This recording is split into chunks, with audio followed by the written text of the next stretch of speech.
Bonjour à tous et bienvenue dans cette nouvelle vidéo de développement Laravel. Dans cette vidéo, un petit peu spéciale, on va parler de Tailwind. Alors qu'est-ce que c'est que Tailwind? C'est un framework CSS comme Bootstrap, Bulma, mais avec une approche très différente. En fait, c'est une approche basée sur les classes utilitaires. Alors qu'est-ce que c'est qu'une classe utilitaire? Je vais vous montrer tout de suite un exemple de à quoi ça ressemble avec Tailwind. Ça ressemble à ça. Alors ici, on voit qu'on a une classe bg-white qui permet de mettre le background en blanc. On a une classe mx-auto qui va mettre le margin left et le margin right en auto. On a un shadow-lg qui permet de mettre une ombre. On a un rounded-lg qui permet de mettre des bordures arrondies.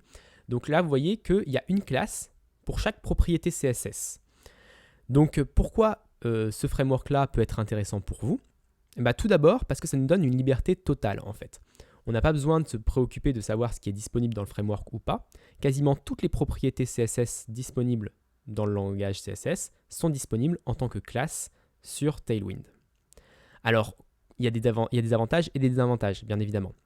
Il y a une très grande liberté. Si on regarde par exemple une différence avec Bulma, si je veux créer un message, je dois mettre les classes message isDark, message header, message body. C'est assez simple à faire en CSS, enfin en classe CSS.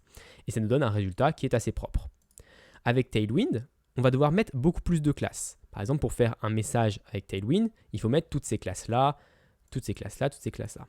Mais l'avantage, c'est qu'on a une liberté totale. C'est-à-dire que là, juste avec la configuration par défaut de Tailwind, alors sachant que c'est configurable, du coup on peut rajouter des couleurs, on peut rajouter des tailles, et on peut faire déjà tous ces messages différents.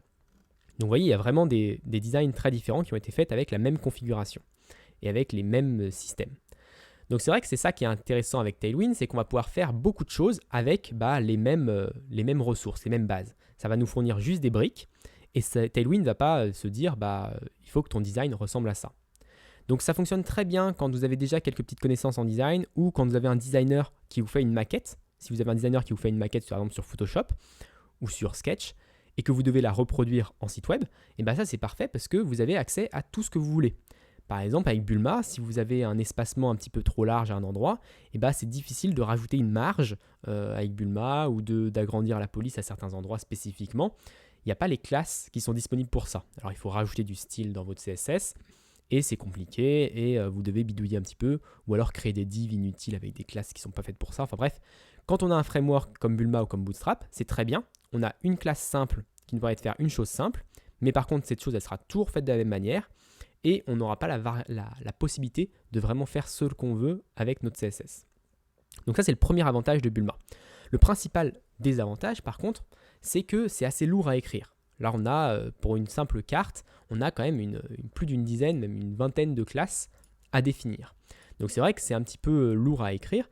Et les gens qui voient ça la première fois, ils se disent, ça a quel intérêt d'avoir un framework pour faire ça? Je peux directement mettre style égal background color white. Donc c'est vrai que c'est possible, mais on perd quand même certains avantages de Tailwind. Le premier, c'est que Tailwind, les classes sont assez restreintes. Background et white, point virgule, c'est plus long que bg-white. Ça, c'est un premier désavantage. Mais principalement, l'avantage de Tailwind, c'est qu'il ne va pas nous fournir toutes les possibilités de CSS. On ne va pas pouvoir lui dire, mets-moi une couleur de gris un petit peu bleu, mets-moi un arrondi de 3 pixels, etc. En fait, Tailwind va nous fournir une palette de couleurs, qui est configurable bien sûr, et une palette de tailles et d'espacements différents. Donc on aura des petits espacements, des grands espacements, des petites polices, des grandes polices. Mais il va nous fournir vraiment une échelle et on n'aura qu'un certain nombre de valeurs possibles. Alors ça ne gêne pas pour créer un site, parce que dans un site on n'a pas besoin d'une centaine de grilles, on n'a pas besoin d'une centaine de tailles de polices différentes.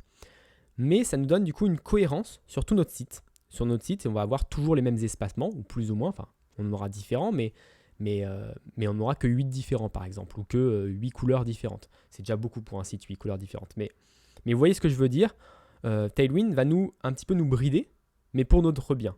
Pas essayer de faire des choses qui sont totalement incohérentes. On va avoir des classes pour faire des choses avec des échelles bien définies. Donc ça varie un petit peu avec le style. Ça ne règle pas le problème du fait qu'il faut écrire 20 classes pour faire la moindre petite carte et la moindre petit design sur votre site, ça c'est sûr. Et en fait, du coup, Tailwind vous permet d'abstraire ces classes, si vous voulez le faire. Par exemple, là, il y a un exemple déjà dès la première page pour un bouton. Un bouton, c'est quelque chose qu'on fait souvent dans notre site et on n'a pas envie de répéter à chaque fois qu'on veut faire un bouton tout ça.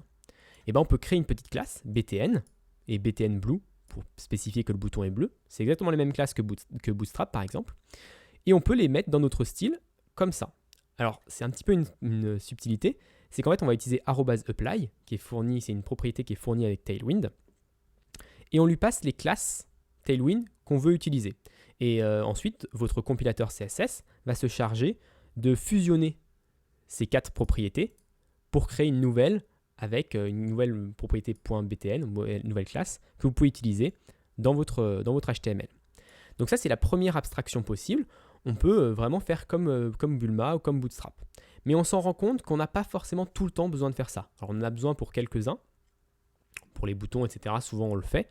Mais pour beaucoup de choses que Bulma ou Bootstrap font des abstractions pour, finalement, soit c'est seulement à un seul endroit, par exemple que sur la page d'accueil, ou voilà, on n'a pas besoin forcément de le répéter. Soit c'est dans une boucle PHP, du coup on n'a pas besoin de le répéter.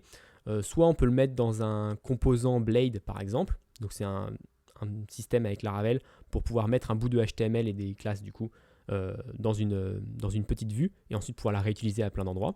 Donc voilà, il y a plein de méthodes d'abstraction possibles et donc Tailwind ne fait pas de généralité en fait. Il ne vous donne pas une façon d'abstraire vos données, d'abstraire vos classes ou d'abstraire votre HTML. C'est vous qui choisissez comment vous voulez le faire.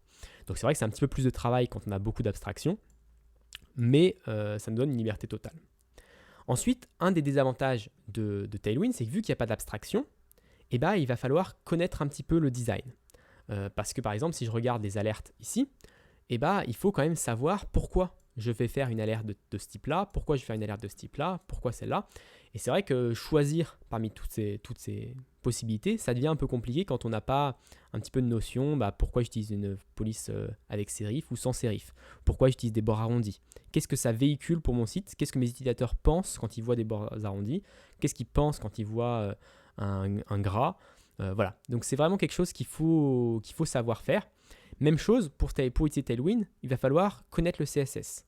Parce que Tailwind, il n'y a pas, comme par exemple dans Bulma, une classe columns qui vous fait des colonnes. Si vous voulez faire des colonnes avec Tailwind, il va falloir utiliser les propriétés flex, les flexbox en CSS. Et c'est quelque chose qui n'est pas compliqué, mais qu'il faut connaître pour bien pouvoir utiliser Tailwind.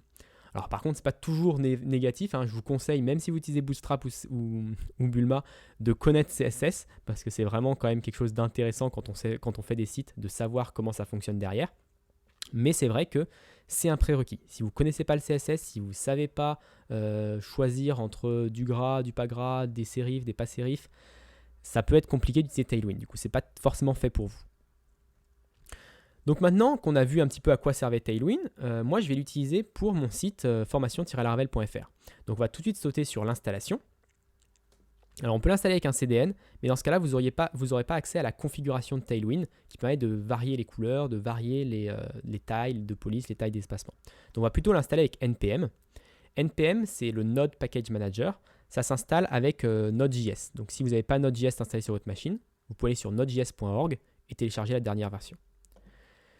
Donc maintenant, on va installer Tailwind. Donc je vais tout de suite aller sur ma console et l'installer dans mes dépendances de développement. Donc maintenant que Tailwind est installé, je vais vous montrer dans package.json à quoi ça ressemble. Donc on a Tailwind CSS ici qui est installé en version 0.4.1. On va continuer l'installation. On doit créer la configuration de Tailwind. Donc c'est ce que je vous parlais tout à l'heure. Donc je vais utiliser la commande node modules bin tailwind init. Et je vais la créer dans resources, assets, css. Et je vais la créer je vais l'appeler tailwind.js. Donc là, elle a été créée. Je peux aller voir dans Resources, Assets, CSS, tailwind.js. Et c'est ce que je vous expliquais. C'est un fichier JavaScript qui contient toutes les couleurs de votre site. Donc là, il y en a beaucoup par défaut, mais vous pouvez en supprimer.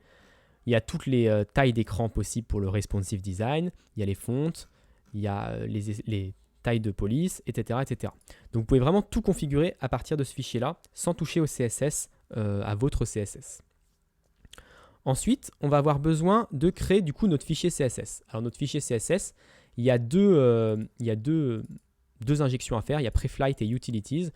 Donc de toute façon, on va copier le fichier et on n'aura pas à y toucher quasiment jamais, parce que c'est l'avantage de Tailwind, c'est qu'on a juste à créer des composants si on a besoin, mais on n'a pas forcément besoin d'écrire beaucoup de CSS. Donc je vais créer un nouveau fichier, je vais l'appeler app.css et je vais coller tout le code qu'il nous donne par défaut. Ensuite, comment on va compiler notre CSS? En fait, Tailwind, ça utilise ce qu'on appelle un post-CSS, qui est un outil pour transformer du CSS. Donc, par exemple, là, c'est postcss.org, c'est le site officiel. Donc, ça permet de faire pas mal de choses, post-CSS. Si vous connaissez Sass ou Less, c'est un outil qui peut venir en complément pour faire plus de choses. Donc, ce qui est bien, c'est que ça permet d'utiliser les nouvelles propriétés CSS qui ne sont pas encore compatibles dans les navigateurs. Ça permet de les utiliser aujourd'hui dans notre code et ensuite les compiler. L'outil se charge de les transformer en quelque chose de compréhensible. Donc ça, c'est plutôt pratique. Et puis, il y a plein de petits outils qui sont également utiles avec PostCSS. De toute manière, on n'a pas trop besoin de s'en occuper parce que PostCSS est déjà intégré dans Laravel Mix. Alors, Laravel Mix, il est déjà dans notre package.json. Ici, Laravel Mix. C'est un outil qui nous permet de compiler notre JavaScript, notre CSS, et ça nous simplifie grandement la vie.